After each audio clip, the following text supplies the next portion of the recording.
Imagine you're deep in a thick, rainy jungle. You've been there for days, then months, then years. You're living off the land, hiding from everyone, and your only friend is your rifle. You're waiting for an army that never comes, and you're fighting a war that everyone else says ended decades ago. You think the newspapers you find are fakes. You think the voices calling your name from helicopters are traps. This isn't a movie plot. This is the real life of Hiroo Onoda, a man who stayed at war for 29 years after the rest of the world moved on. In early 1974, a young man named Norio Suzuki decided to travel the world. He was a bit of a wanderer, someone who didn't want to live a normal office life. He made a list of things he wanted to find: a giant panda, the abominable snowman, and a Japanese soldier named Hiroo Onoda. Most people thought Onoda was either dead or a ghost story, but Suzuki had a feeling.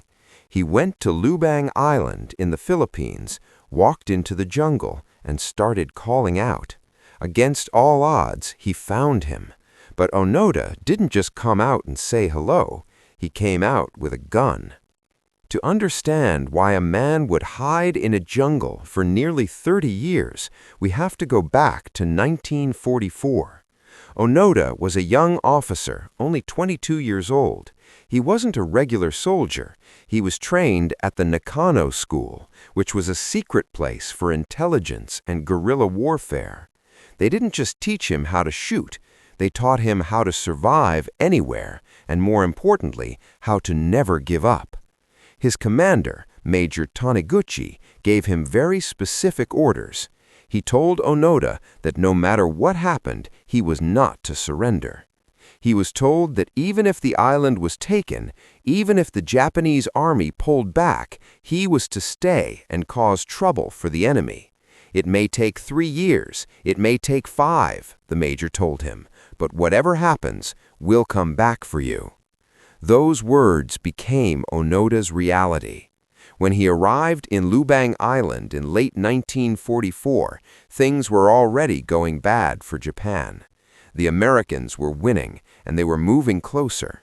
Onoda tried to get the other soldiers on the island to prepare for a long fight, but they didn't listen.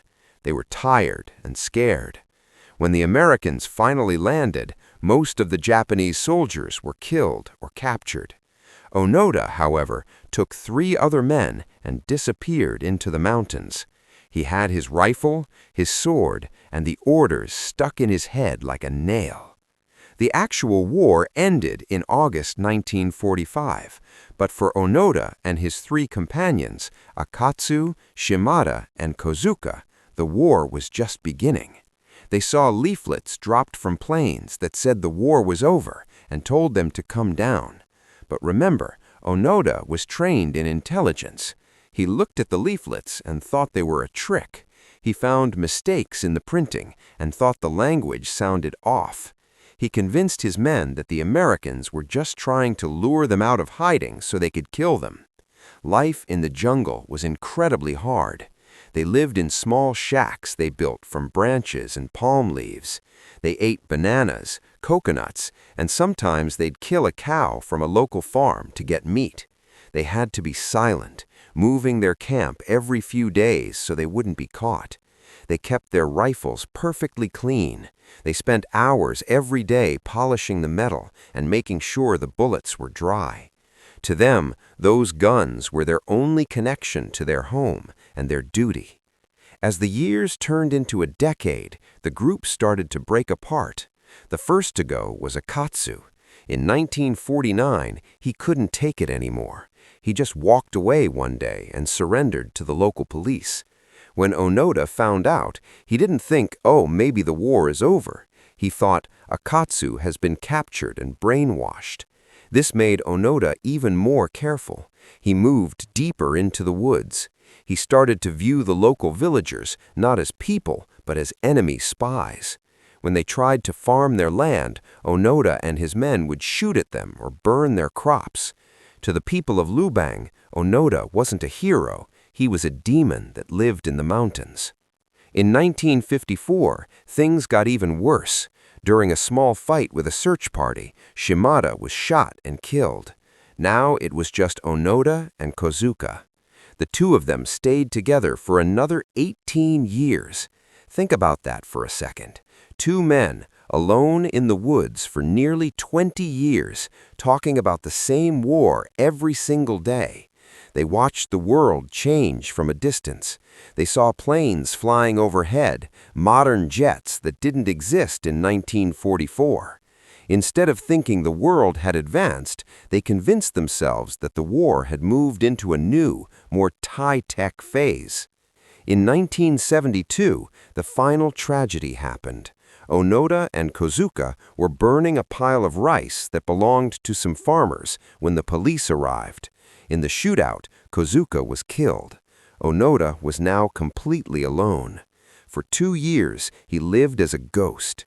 He was 50 years old, his hair was graying, and his clothes were made of patched-up bits of his old uniform and bark. He was a man out of time.